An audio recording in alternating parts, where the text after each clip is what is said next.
A very warm morning to one and all my friends and the students that are present to see this new chapter session और lecture जिसमें हम लोग क्या complete करने वाले हैं बायोलॉजी का एक 3 टॉपिक्स इसमें ख़त्म करने वाले हैं microorganism prokaryotic cells and the cell division. ये तीनों टॉपिक्स आज खलास जाएगा and I hope that you are preparing for the NDA very well. Please go with it. आपका नोटिफिकेशन आ चुका है, जल्दी से जल्दी अपने फॉर्म फिलअपिंग कर दो। So please like and subscribe my channel which is warriors. Now start करते हैं माइक्रो ऑर्गेनिज्म से।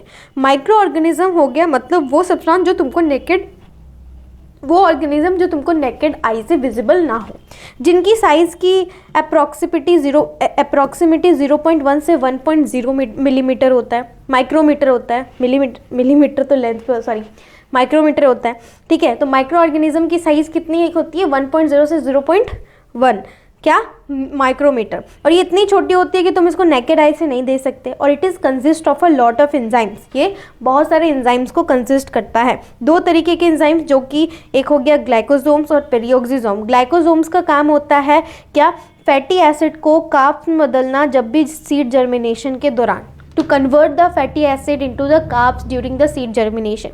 पेरियोक्सिसोम लिपिड मेटाबॉलिज्म करता है और डिटॉक्सिफिकेशन करता है। ठीक है, तो माइक्रो ऑर्गेनिज्म का साइज ये होता है।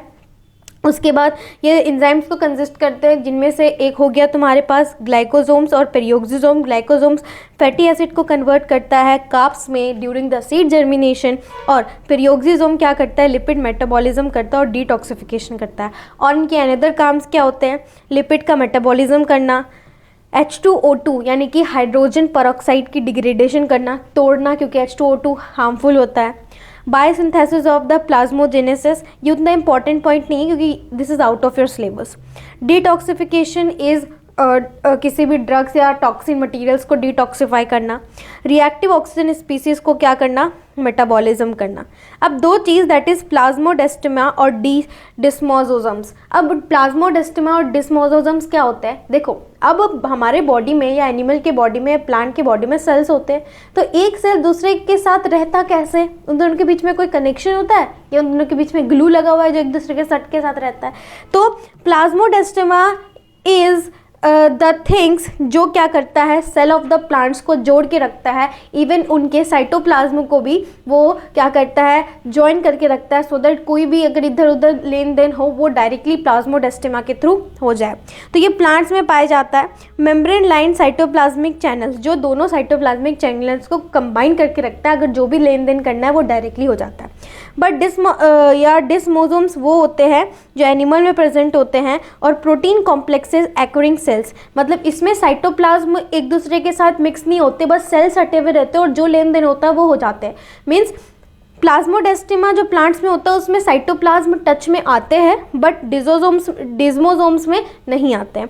तो फिर आते हैं क्या, साइटोस्केलेटन्स में। साइटोस्केलेटन्स 3 टाइप के होते हैं, माइक्रोफिलामेंट, इंटरमीडिएट फिलामेंट और माइक्रोट्यूब्यूल्स। देखो माइक्रोफिलामेंट हो गया, जब भी मसल्स होता है तो तुमने पढ़ा होगा एक्टिन और मायोसिन की ज़रूरत होती है, जो Ca++ की स्टोरेज होते हैं, क्योंकि मसल्स एक्टिन के ही बने होते हैं। तो वही जो मसल्स एक्टिन प्रोटीन के बने हुए होते हैं, मसल्स कॉन्ट्रैक्शन में हेल्प करते हैं, वो क्या चीज़ से बने हुए होते हैं, दैट इज़ माइक्रोफिलामेंट। साथ ही साथ इंटरमीडिएट फिलामेंट जो होता है वो ऑर्गेनेल्स के पोजीशन में काम देते हैं। मान लो सेल है, उसमें माइटोकॉन्ड्रिया को कहाँ रहना है, फिर लाइजोसोम्स को कहाँ रहना है, राइबोसोम्स को कहाँ रहना है, न्यूक्लियस को कहाँ रहना है, ये डिसाइड करके उनको उनके पोजीशन में रखने का काम इसी फिलामेंट का होता है। तो this decide the position of organelles, और उनके पोजीशन को उनकी पोजीशन पे रखने में काम आता है। साथ ही साथ माइक्रोट्यूब्यूल्स वो होते हैं जो कि सेंट्रॉयल यानी कि एनिमल में जो क्रोमोसोम डिवाइड करने के हेल्प करता है, दैट इज़ कॉल्ड द सेंट्रॉयल, और वही सेंट्रॉयल स्पिंडल फाइबर देता है for the division of chromosome, और वो स्पिंडल फाइबर इसी का बना होता है, दैट इज़ कॉल्ड माइक्रोट्यूब्यूल्स। ठीक है, उसके बाद आओ दैट इज़ प्रोकैरियोटिक सेल। मैंने बोला था प्रोकैरियोटिक सेल लेके आऊँगी और उसको बताऊँगी। प्रोकैरियोटिक सेल में क्या होता है, 3 मेम्ब्रेन होते हैं। पहला सेल मेम्ब्रेन, दूसरा सेल वॉल जो पेप्टिडोग्लाइसिन का बना होता है, और तीसरा that is called glycocalyx. Glycocalyx अगर बाहर का मटेरियल ड्राई हो तो वो क्या है, कैप्सूल है, और बाहर का मटेरियल अगर वैक्सी हो तो उसको क्या बोलेंगे, स्लाइम लेयर, और due to what, that was called slime layer. Another thing is that prokaryotic cell में एक सीलिया भी होता है जो हेयर लाइक प्रोजेक्शंस होता है, जो फूड मटेरियल्स को उसके पास लाने में हेल्प करता है। दूसरा चीज़, इसके अंदर कोई भी न्यूक्लियस नहीं होता, डीएनए मटेरियल होता है बस, जिसको हम लोग न्यूक्लियोइड बोलते हैं। इसके पास एक्स्ट्रा सेलुलर डीएनए होता है जिसको प्लाज्मिड बोलते हैं, जो किस लिए हेल्प करता है, एंटीबायोटिक रेजिस्टेंस में। अब ये क्यों होता है एंटीबायोटिक रेजिस्टेंस? कभी भी बैक्टीरिया जो होते हैं हमारे बॉडी में आते हैं ना, तो अगर मान लो वो हमारे सेल्स जो है वो एक बैक्टीरिया से लड़े और उसके अगेंस्ट अगर एंटीबायोटिक बनाए, तो फिर दोबारा अगर वही बैक्टीरिया आएगा तो उसको दोबारा एंटीबायोटिक बनाने की ज़रूरत नहीं ना है, या फिर दोबारा समझने की ज़रूरत नहीं ना वो बैक्टीरिया कैसा है। वो बैक्टीरिया के बारे में वो ऑलरेडी जानता होगा, इसीलिए वो डायरेक्टली उस एंटीबायोटिक को इस्तेमाल कर लेगा और उस बैक्टीरिया को किल कर देगा। साथ ही साथ इसमें इंक्लूजन बॉडीज़ भी होता है स्टोरेज के लिए, और राइबोसोम्स तो प्रेजेंट भी होता है। और जब कभी भी याद रखना, जब कभी भी सेल मेम्ब्रेन में कुछ डिफॉर्मिटी आ जाती है like this is called as mesosomes. ठीक है, बैक्टीरिया का 4 शेप होता है, बैसिलस मतलब रॉड लाइक, कॉकस यानी कि सर्कल लाइक, विब्रो यानी कॉमन लाइक, और स्पिरिलम मतलब स्पाइरल लाइक। फिर राइबोसोम्स जो प्रेजेंट होता है वो 2 टाइप का होता है, प्रोकैरियोटिक में 70S प्रेजेंट होता है और यूकैरियोटिक में 80S, और जिसमें S स्टैंड करता है सेडवर्ग में। सेल डिवीजन क्या होता है? जब सेल की डिवीजन होती है तो 2 टाइप की डिवीजन होती है हमारे बॉडी में, एक मिटोसिस और एक मियोसिस। मिटोसिस हो गया सोमैटिक सेल्स में, बाकी सब सेल में जो 23 क्रोमोसोम्स के पेयर्स होते हैं ना, उसमें से 22 सोमैटिक है जो मिटोसिस करते हैं, लेकिन 1 पेयर जो है जो जर्म सेल होते हैं वो मियोसिस करते हैं। मियोसिस में रिडक्शनल डिवीजन होता है, बाकी मिटोसिस में इक्वेशनल डिवीजन होता है।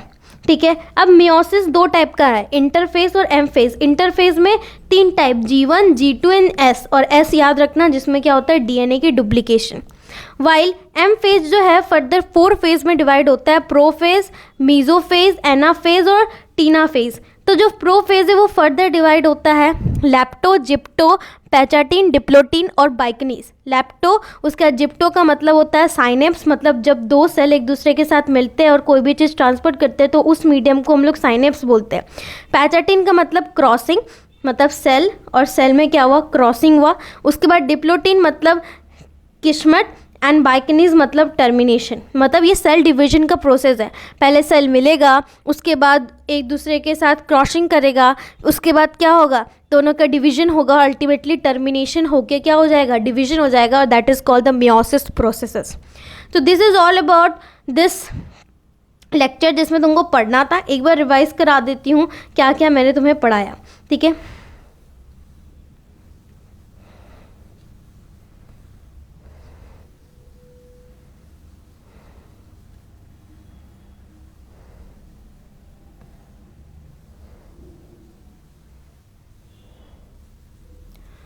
तो इस लेक्चर में हम लोग सबसे पहले माइक्रो ऑर्गेनिज्म के बारे में पढ़े। माइक्रो ऑर्गेनिज्म के बारे में क्या पढ़े कि इनका साइज़ 0.1 से लेके 1.0 मीटर तक होता है।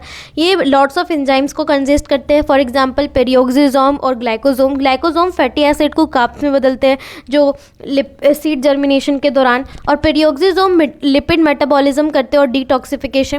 क्या क्या एक्टिविटी इनके एंजाइम्स करते हैं, lipid metabolism, hydrogen peroxide degradation, biosynthesis of the plasmalogens, detoxification, metabolism of reactive oxygen species. उसके बाद प्लाज्मोडेस्टिमा वो होते हैं जो 2 सेल को of the cytoplasm of a cell of a plant क्या करते हैं, एक दूसरे के साथ कनेक्ट करते हैं। ये सिर्फ प्लांट्स में प्रेजेंट होता है, एनिमल में नहीं। और डिस्मोसोम्स क्या होते हैं, वो एनिमल्स में होते हैं, और ये सिर्फ सेल को कनेक्ट करते हैं, ना कि प्लांट्स, ये साइटोप्लाज्म को भी। साइटोस्केलेटन 3 तरीके के होते हैं, माइक्रोफिलामेंट, इंटरमीडिएट फिलामेंट और माइक्रोट्यूब्यूल्स। तो माइक्रोफिलामेंट एक्टिन का बना होता है और ये मसल्स कॉन्ट्रैक्शन में हेल्प करते हैं। बाकी intermediate filament position of organelles decide करता है, और माइक्रोट्यूब्यूल्स स्पिंडल फाइबर्स को फॉर्म करने में हेल्प करता है। प्रोकैरियोटिक सेल में 3 मेम्ब्रेन होते हैं, सेल मेम्ब्रेन, सेल वॉल और कैलेक्स, कैलेक्स अगर ड्राई हो तो कैप्सूल, और अगर वेट हो या फिर वैक्सी लेयर हो तो that is called slime layer. Cell wall जो है वो पेप्टिडोग्लाइसिन का बना होता है, इसके अंदर न्यूक्लियोइड होता है, एक्स्ट्रा सेलुलर डीएनए होता है, जिसको हम लोग प्लाज्मिड बोलते हैं, जो एंटीबायोटिक रेजिस्टेंस में काम आता है। इंक्लूजन बॉडी होता है स्टोरेज के लिए। राइबोसोम्स होता है जिसमें 70S होता है, प्रोकैरियोट में, यूकैरियोटिक में 80S होता है। और जब प्लाज्मा मेम्ब्रेन जो होता है, जिसको सेल मेम्ब्रेन बोलते हैं, उसमें कुछ डिफॉर्मिटी आ जाती है इन शेप, दैट उसको मीजोसोम्स बोलते हैं। बैक्टीरिया का शेप 4 तरीका का होता है, बेसिलस, कॉकोस, विब्रो और स्पीरियम। ठीक है। सेल डिवीजन 2 टाइप का, मिटोसिस और मियोसिस। मिटोसिस हो गया सोमैटिक, मियोसिस हो गया जर्म सेल। मिटोसिस में इक्वेशनल डिवीजन होता है, बट मियोसिस में रिडक्शनल होता है। मियोसिस 2 टाइप का होता है, इंटरफेज और एम फेज। इंटरफेज में G1, G2 और S क्या कराता है, डीएनए डुप्लीकेशन कराता है। फिर एम फेज 4 टाइप का होता है, क्या क्या, प्रोफेज, मीजोफेज, एनाफेज और टीनाफेज। प्रोफेज लेप्टो, जिप्टो, पैचाटिन, डिप्लोटीन और बाइकिनेसिस। जेप्टो में साइनेप्स होता है, पैचाटिन में क्रॉसिंग होता है, डिप्लोटीन में किस्मत होता है और बाइकिनेसिस में termination. This is all about this lecture. Always smiling, और चाहे कितना भी बर्डन हो पेपर का, अपने आप को हमेशा स्माइल रखना। और पेपर के दिन या प्री बोर्ड्स चल रहे हैं तो all the very best for your pre boards 12th class के। और अपने प्री बोर्ड्स अच्छा से दो, अच्छा स्कोर करो, क्योंकि प्री बोर्ड्स एक जरिया होता है जिससे तुम्हें पता चले what is your level and what is your preparation level. तो अपने प्रिपरेशन का अच्छा करो, प्री बोर्ड में अच्छा मार्क्स लाओ और बोर्ड में 4 दो जाके। तो thanks for watching and have a good day. Thank you.